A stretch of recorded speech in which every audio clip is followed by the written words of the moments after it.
Ahora con este segundo tema que tenemos planteado para la mesa de hoy, salimos de nuestro país, pero nos metemos en una política movida, porque en Brasil el gobierno interino de Michel Temer, que lleva apenas 18 días en funciones, ya perdió 2 ministros. El primero en caer fue Romero Jucá, el ministro de Planificación. El asunto surgió por la filtración de un audio donde Jucá conversaba con el expresidente de la estatal Transpetro, Sergio Machado, ambos sospechosos de participar en la red de corrupción de Petrobras, investigada por la Operación Lavallato. En la charla, Jucá sugiere, siendo todavía senador, que un cambio en el gobierno y la llegada al poder de Temer podría propiciar la creación de un pacto nacional que delimitase las investigaciones sobre ese escándalo.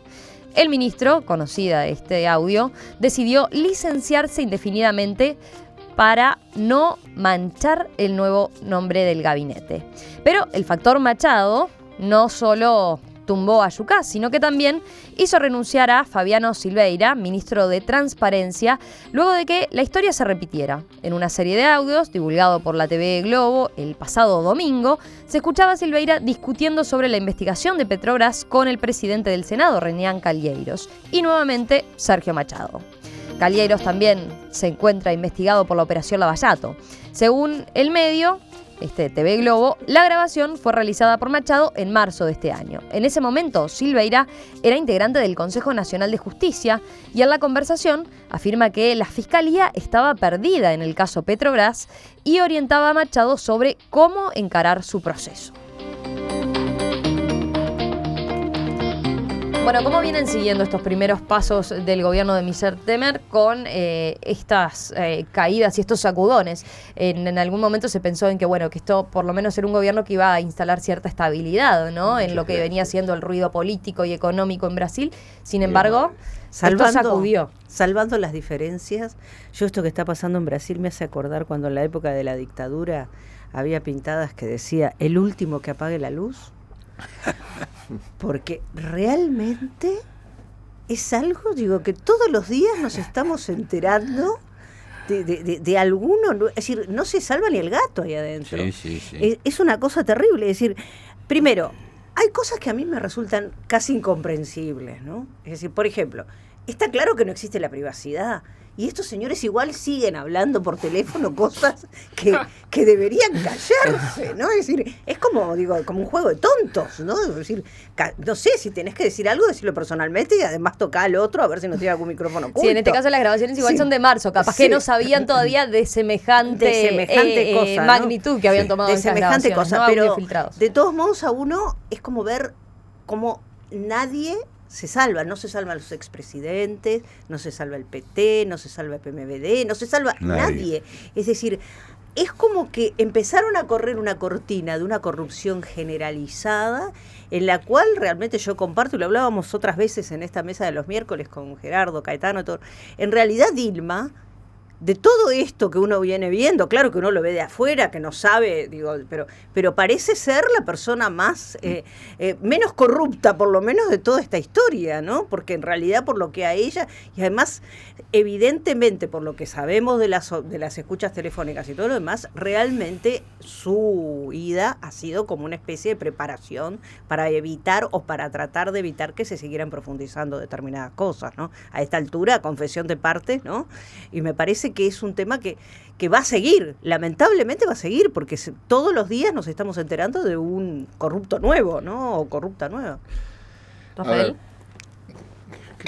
Creo que fue Carlos Marx que decía que la historia a veces se repite la primera vez en forma de tragedia, la segunda en forma de farsa. Fue Carlos Marx. Sí. Creo que al analizar el 18 Brumario de Luis Bonaparte. Uh-huh. A ver, si esto que está sucediendo lo hubiera libretado para una especie de serial brasileña House of Cards, La Bandeirantes o la TV Globo, diríamos que están absolutamente fuera de línea, exagerando y tergiversando la realidad. Sí. Porque uno lo lee y no lo cree. Esto es lo primero que tengo que decir, simplemente como un ciudadano. ¿no? O sea, había leído que renunció un ministro por una escucha. Ahora renunció otro ministro por otras escuchas. Y además, Romario, que fue un delantero de la selección, un brillante delantero de la selección, es uno de los, aparentemente, unos actores políticos clave para ver si Dilma se va o no se va.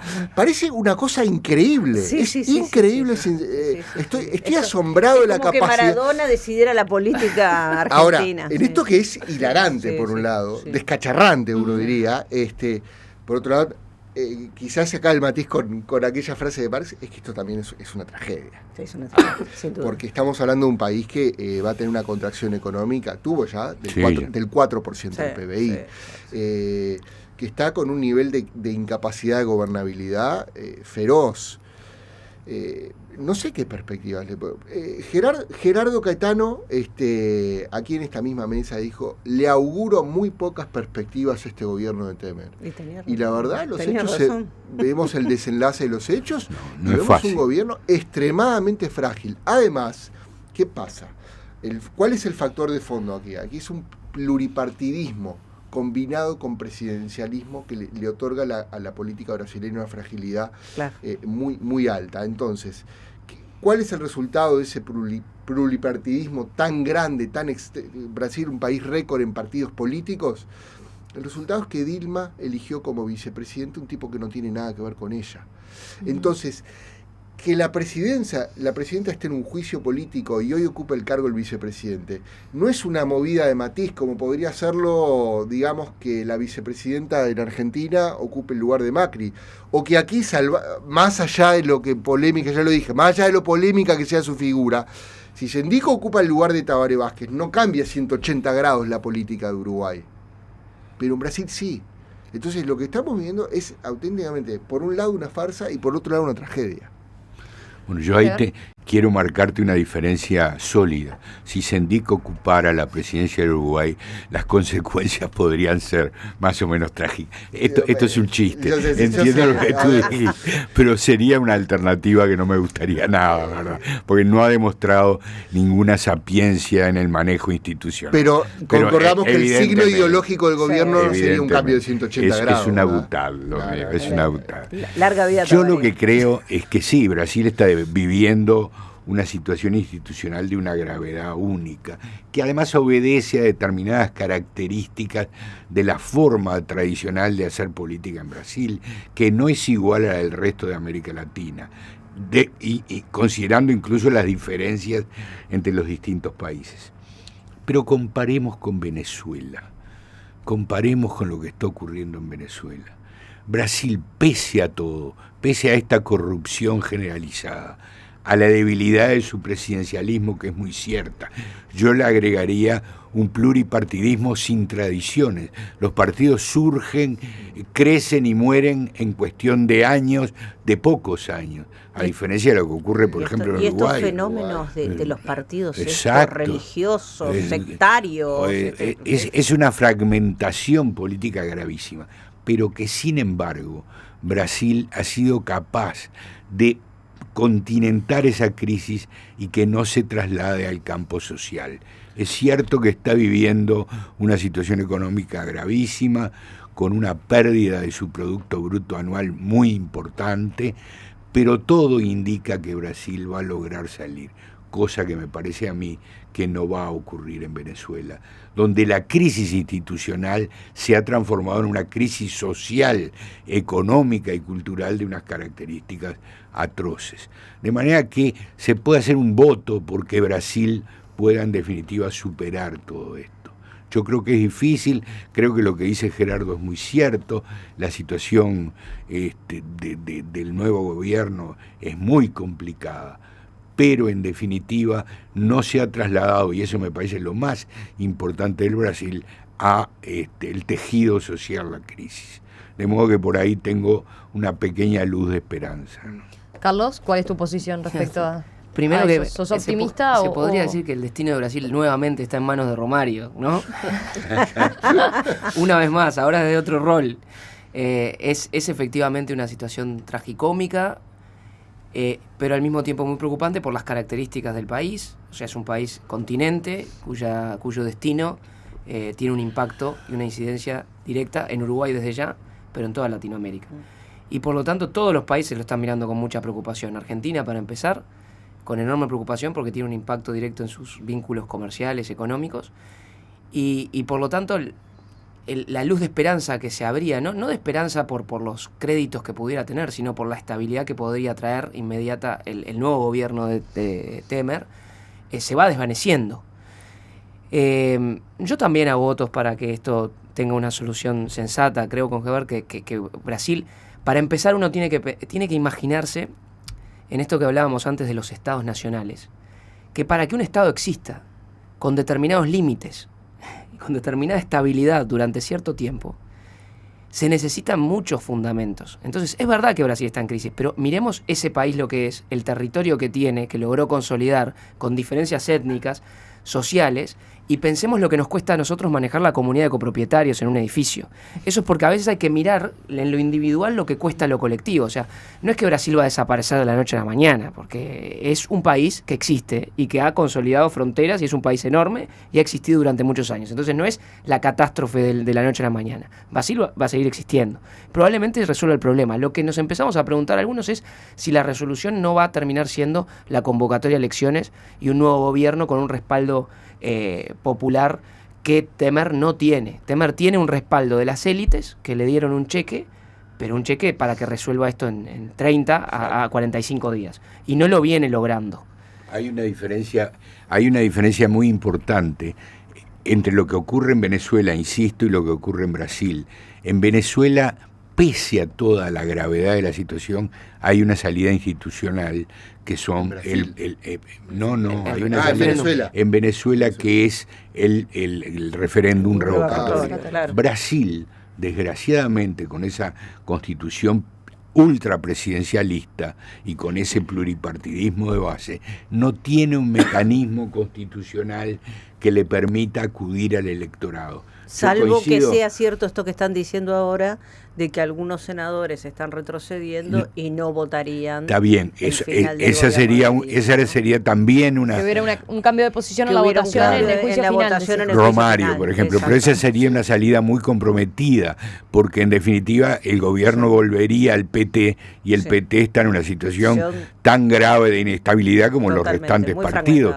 De manera que no sé, la solución, yo coincido con Carlos, sin duda sería un pronunciamiento ciudadano radical, ¿no? Que cambiara el panorama político. Pero la Constitución no lo prevé. Tampoco. De manera que allí lo lamentable es que habría que ir a una suerte de golpe de Estado pactado, que no es lo mejor, ¿verdad? No. Que no es lo mejor.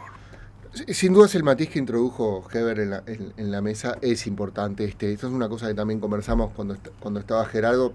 Yo marqué mi posición particular. Venezuela tiene algunos componentes de visos de guerra civil. Sin duda. Brasil no. Brasil tiene manifestaciones callejeras fuertes, las hubo a favor de Dilma, a favor del impeachment, pero uno no ve en Brasil esas cosas. Ve una clase política realmente que es lamentable y que agiganta la figura de Fernando Henrique Cardoso, que más allá de sus bemoles, de que no haya podido hacer todo lo que quizás debía, realmente, al lado de estos muñecos, porque no encuentro otro adjetivo u otro sustantivo, se agiganta esa figura de un hombre que conduce el Estado, al menos, ¿verdad? Pero que, ¿sabes, Rafael? Tiene un problema Fernando Henrique, que yo creo que es la figura de Brasil. Fue el hombre que condujo en su momento a la izquierda, la teoría de la dependencia, la inventó. Allí como académico. Exacto. Luego la superó en una evolución personal muy interesante y fue un gran presidente de Brasil en la medida que introdujo a Brasil en esta senda de modernización. Tiene un problema Fernando Henrique, es un intelectual que está un poco despegado de las masas. Y eso es una dificultad en este momento en Brasil. Necesitas una figura que no estoy hablando de que Fernando Henrique para ahora, claro, pero en su momento realmente uno compara lo que fue, que había un orden en la política brasileña. No hay duda. Inclusive uno diría, bueno, más allá de sus cosas, la primera presidencia de Lula también, o sea, eran figuras fuertes, o sea, con cierta retórica, que le imprimían un orden al Estado. Brasil es un caos, realmente. Y lo que ha sucedido contribuye a alejarnos de esa situación ideal que tú mencionas, Rafael, porque Lo ideal sería, Cardoso en este caso no tendría chances, y lo más interesante es que sí las tendría, y muchas, si se encontrara ese camino constitucional, las tendría Lula. Y el problema es que este proceso de destitución de Dilma llevó a la consolidación de la idea de la necesidad de ser popular. Lo que viene es peor. Temer no es popular y por eso está siendo tan golpeado. Hoy por hoy, ¿qué es lo que hizo Néstor Kirchner cuando resulta electo para lograr tener una base sólida? Buscar ser popular y tomar medidas populistas. ¿Qué es lo que va a buscar un presidente en Brasil? También, buscar ser popular. O sea, si yo tengo un 20%, ya sé que me van a intentar voltear del gobierno. Por lo tanto, tengo que tener a las masas contentas. Si uno ve en todos los escenarios, hasta en la iglesia, las primeras medidas de Francisco, cuando es elegido papa, con una interna muy complicada, es reforzar su vínculo con la feligresía. ¿Por qué? Porque se necesita un contacto directo en este mundo hipercomunicado con el electorado. Ahora, el riesgo de eso es que uno quiere gustar. Y si quiere gustar, está dispuesto a muchas cosas que tal vez no son lo mejor para el pueblo. Creo que lo que decís es tremendamente importante, porque el gran problema que se plantea en Latinoamérica, en toda Latinoamérica, me refiero ahora, es qué pasa cuando se retira el populismo. ¿Qué logra el populismo en materia de consolidación democrática de las instituciones? Da la impresión, esta es una hipótesis muy arriesgada y seguramente muy primaria, pero da la impresión de que el ocaso del populismo genera países con grandes dificultades para reinstitucionalizar mecanismos democráticos que funcionen. Este es todo un tema para el continente, que excede a Brasil, que se plantea en Venezuela dramáticamente, porque Venezuela, el populismo venezolano, el de Chávez en primer lugar y el de Maduro dramáticamente después, lo que hizo fue desmontar la institucionalidad. Lo que dice Rafael es, ¿qué ocurre después que un populismo estuvo 2 décadas en América Latina? ¿Cómo se recompone el tablero político? Fíjate las dificultades que tiene Macri ahora, por ejemplo.